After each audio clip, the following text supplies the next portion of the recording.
Visible and Invisible by Robert Crosbie. There are two kinds of beings in the world, the one divisible, and the other indivisible. The divisible is all things and the creatures, the indivisible is called Kutastha, or he who stayeth on high unaffected. But there is another spirit designated as the Supreme Spirit, Paramatma, which permeates and sustains the three worlds. Bhagavad Gita. In considering these statements, our immediate tendency is to make a separateness, a division, in our minds, but to understand nature at all, to understand ourselves at all, we may not make any such division. Both the divisible and the indivisible, and the Supreme Spirit, exist within each and every being. The three worlds exist in the nature of man as a being. Man, visible and invisible, is man, divisible and indivisible. There are different classes of visible beings, as well as different classes of invisible beings, but whatever we may know of those different classes must come from a perception within ourselves. For that perception, however high, there is no stoppage anywhere, it may reach to the utmost confines of space. The power in each one is the Supreme Spirit. When we look at a human being with our physical eyes, we are able to see only the form. When we listen to the speech of a human being, we are able to understand only the sounds that we hear, or the ideas that the words convey. We cannot tell just what a human being is, just what his possibilities are, or what knowledge is his, either by looking at him or by hearing him speak. We may know this or that presentment, or the various circumstances under which we came in contact, we may gain ideas from those contacts, but to know one through and through, root and branch, is not given to any mere physical thinker. So there is in the human being that which is invisible, that power of perception and expression of which we sense only a part. That invisible part of man has never been fathomed, though it exists in all of us, and from it all that is visible has sprung. Spirit is invisible, yet can we think of a place where spirit is not? Spirit is everywhere, in everything, the cause, the sustainer, of all that was, is, or ever shall be. Spirit is not outside of us, the same spirit is in all. Whatever differences we may be able to perceive in any other are not differences of spirit, but differences in range of perception. All our powers rest upon that one spiritual nature. The limitations placed upon the power to express are not made by any external force whatever, but made by ourselves, by the ideas that we hold. Our range of perception is governed by the ideas we hold in regard to ourselves, our nature, and the life about us.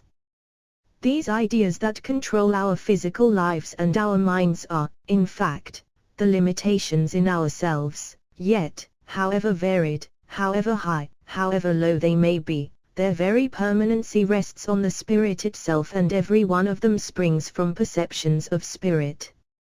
Truth and error both spring from perceptions of spirit, and by the very power of spirit are sustained. Ideas rule actions, and, as ideas have, like actions, their cycle of return, so we create a vicious cycle in which we become involved, from the one single fact that we constantly identify ourselves with this, that, or the other condition. But this very power of self-identification is from spirit. Visible man, his body, his physical instrument, alone is a growth from below upwards. The physical body is merely the shell of the man, made of matter of the earth, from the three lower kingdoms, mineral, vegetable, and animal, and is being constantly renewed from day to day, constantly worn out from day to day. Man, himself, is that invisible power and entity which inhabits the body, which is the cause of its present construction and development from lower forms of consciousness. Man, himself, is above all physicality. From the physical point of view, man, himself, is absolutely invisible. He is that which acts. No form may restrain him. No form can in any real sense contain him. Any form may be the focus from which he may and can act. The real teaching is that the man himself, as spiritual being, descends from the plane of spirituality, or spiritual self-consciousness, step by step, through all the stages of condensation of matter, that he meets the uprising tide of form from the lower kingdoms, and when the most perfect form of all has been brought to its highest stage of development, he enters it. Not until the invisible man enters the physical instrument, could there be humanity at all. So we, as human beings, are the product of the higher divine spirit, of all the knowledge of a past immensity of time, and also, of all that lies in the lower kingdoms, which constitutes our lower nature. Man's higher nature is not divisible. It is constant, eternal and true.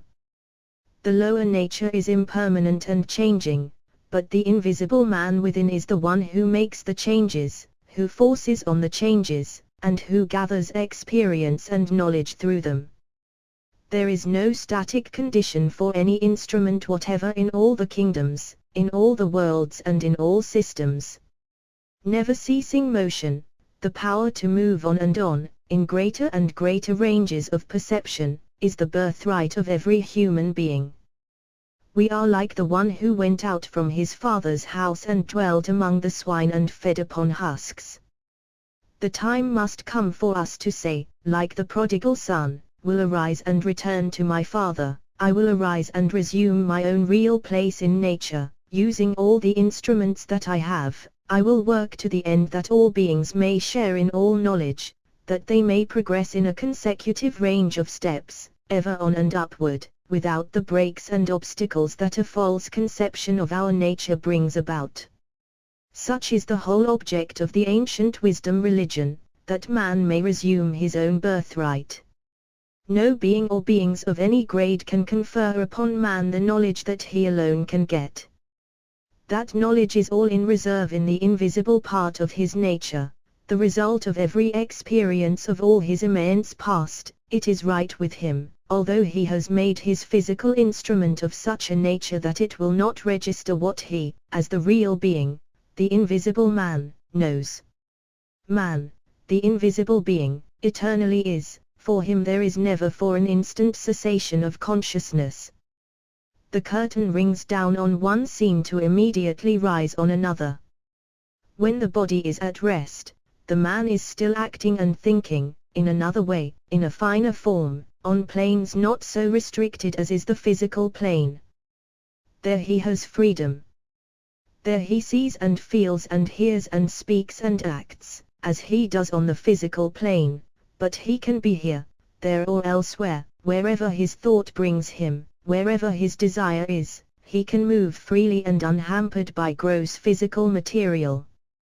The power of perception of all kinds of substance, and of all kinds of beings is the power of every one of us, but that power to see lies behind the physical eye. It belongs to the eye within, the eye of the soul. How shall we recognize that power? By acting from the basis of our eternal, divine nature, by assuming our own identity, by ceasing to place dependence on any philosophy, on any science, or religion, or any statement whatever, by depending on the reality of the inner, true, spiritual man, by clarifying our mental conceptions, by thinking right thoughts and by acting in accordance with them. In that way, every channel in the body becomes open to what goes on when, as spiritual beings, we leave the physical instrument at night, and are active on the inner, spiritual planes of being. Each and every human being must open up those channels on his higher nature for himself. He must know for himself, and the only place where he may know is within himself. Each one, in reality, stands at the center of the universe, and all the rest are pictures and sounds and experiences, in which he may see the play of spirit. How may we obtain a resumption of divinity? It cannot be obtained by much speaking, nor by argument. It can be obtained only by taking the position. Always we act in accordance with the position assumed. So let us take the highest position, the position that is shown by everything in nature. The highest of the high is ours. We must assume that high position. We must affirm it. How else can we gain a knowledge of immortality than by taking the position of immortality? We assume and act in accord with the position of wickedness very easily. If we take the high position, we not only act in accordance with the greatness of the position taken, but we come to a realization of it within ourselves, where is all perception of it, all fulfillment of it. What knowledge could we have of immortality from the point of view of mortality? What idea of perfection could we get from the basis of imperfection? None but a faulty one. The highest idea on that basis would merely be less imperfection. Real perfection does not mean a relative perfection, it means an intimate knowledge of the essential basis of everything that exists in nature. True spirituality is not a hazy condition, not a mere existence without action, but the power to know and to do, to have what the ancients called all-knowingness. When we reach all-knowingness, then are we truly divine, divine in knowledge, divine in power, acting through every conceivable state of matter, and through every conceivable instrument. And that is our great destiny. Just let us seize it. Life is ours. Spirit is ours. Consciousness is ours. Eternal existence is ours. Just let us take it. The greatest of all knowledge does exist. All the experience of the past, all the civilizations that ever have been, have produced beings who now are the custodians of all the knowledge that has been gained. That knowledge is waiting for us as soon as we shall take the necessary steps to fit ourselves to become the possessors of it. That knowledge includes all intellectual knowledge, all spiritual knowledge, and all knowledge of every force in nature. Great and powerful as are some forces that we know of now, there are forces to be known that far transcend them all. The power to destroy a world is reachable by the one who takes the right step, but the one who takes the right step will never destroy. He will only build. He will use all the power that he has to construct a path on which humanity may travel the way that he has gone. If, then, we all think of ourselves as eternal invisible beings, acting through visible impermanent instruments, we shall get a better and truer conception of life, and if we will try to reach inward to the innermost part of our heart of hearts, we shall find a greater vision ours, a power to perceive in wider ranges, to greater depth, with more effect than can ever be gained by our physical organs of sight. As one of our great teachers said, all nature is before you, take what you can. It is for each one to listen, to learn, to apply.